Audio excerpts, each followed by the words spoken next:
AVRant and SVS have teamed up to bring you an unbelievable opportunity. Have you been dreaming of dual subwoofers? Perhaps you'd like to upgrade your entire 5.1 speaker package. Don't have the cash? AVRant and SVS have your back.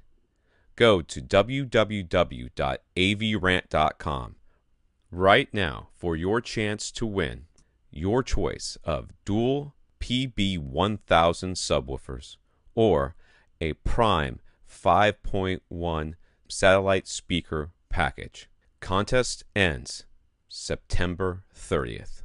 Don't wait. Open to the residents of the United States and Canada. We are your home theater and AV questions answered.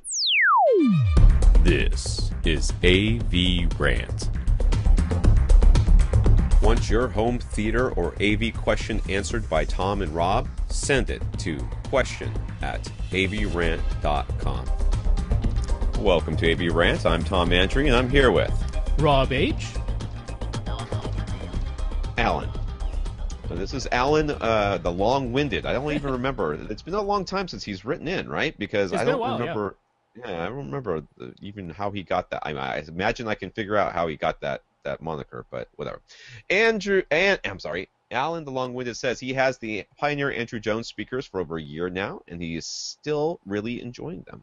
And this, of course, is helped out by his pair of SVS-PC 2000s, the cylinders. Recently, he was hearing some flapping in the towers during a few movies like Jurassic Park and Jurassic World probably, and Saving Private Ryan, and figured that he was finally paying the price for, quote, budget speakers, end quote. But with our general advice to check the settings, echoing in his mind, he went to his dead-end audio setup, and bam! The fronts had become magically large. How?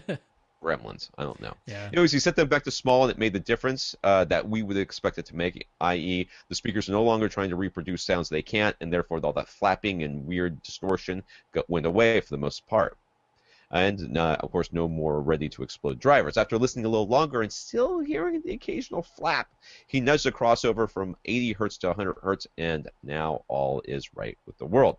Dual subwoofers will make that a lot to do, as opposed to having a single subwoofer where suddenly you might have a couple of localizable sounds. And dual subwoofers will help that. And evidence that just because you have tower speakers, you don't need to run them full range. In fact, you don't even have to cross them at 80 hertz if it turns out that they sound better at a higher crossover, like 100 or 120. Totally fine to do. So very good, Alan. I like that.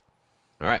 He knows how much we love flat response, but although he's a bit ashamed to admit it, he likes a little smiley face EQ action going on. He believes a combination of many loud sounds throughout his life and simply being over 40. Hey, hey, I'm over 40. Probably means that he isn't hearing high frequency as well as he used to anymore.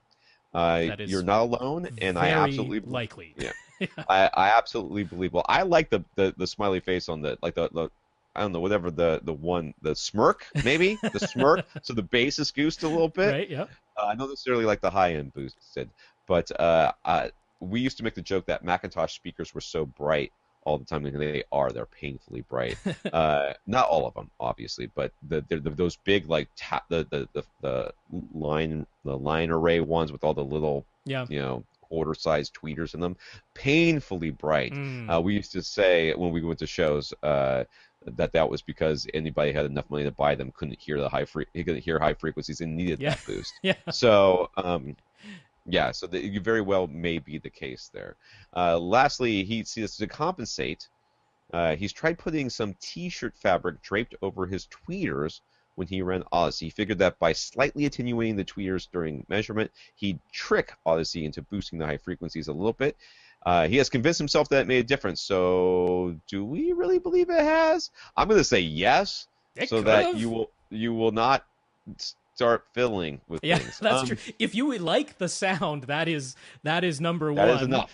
And if you are like, this sounds a little bit more detailed and I'm getting a little bit more high frequency than I used to, even if it is only in your own mind, I'm fine with that in this case. You don't need to prove it to me in a blind listening test that it's real. If if you're happier with the results, then absolutely. But honestly, there's every chance that this really did exactly what he's thinking. That by playing the high frequencies through a little extra layer that they have to get through, attenuating them slightly, yeah, that absolutely could have been the case. So yeah, I mean, there's a lot of people all good, that Alan. going through speaker growth fabric attenuates it, and it there's like a little bit of measurement data that suggests that there might be a little bit that goes on through speaker growth fabric. But sure. And when he's in the market, when he's eventually in the market for a new receiver, if you get one of the ones that supports the new Audyssey app, you will be able to you won't have to trick it anymore. You'll be able to adjust the target curve to your liking yourself in the app.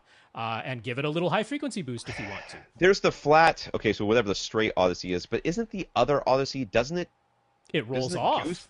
Oh, it rolls off the top end. It rolls off the top end a little bit. So actually, that's one other thing. Check your Audyssey settings. Make sure you have set it to the flat setting. Because even though it says flat and the other one says Audyssey, or it might say movie, or it might say reference, or Audyssey reference, or something along those lines. But set it to either the flat or the music target, because that one will actually be flat or... it'll be flat. The other one has a little high frequency roll off, so that's another thing you do.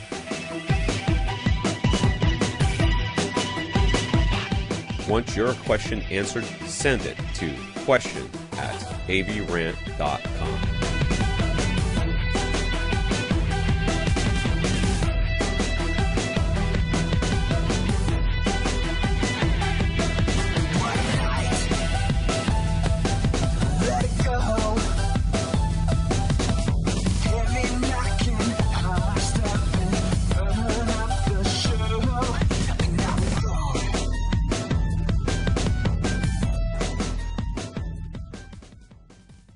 This is AVRant. Now go out and listen to something.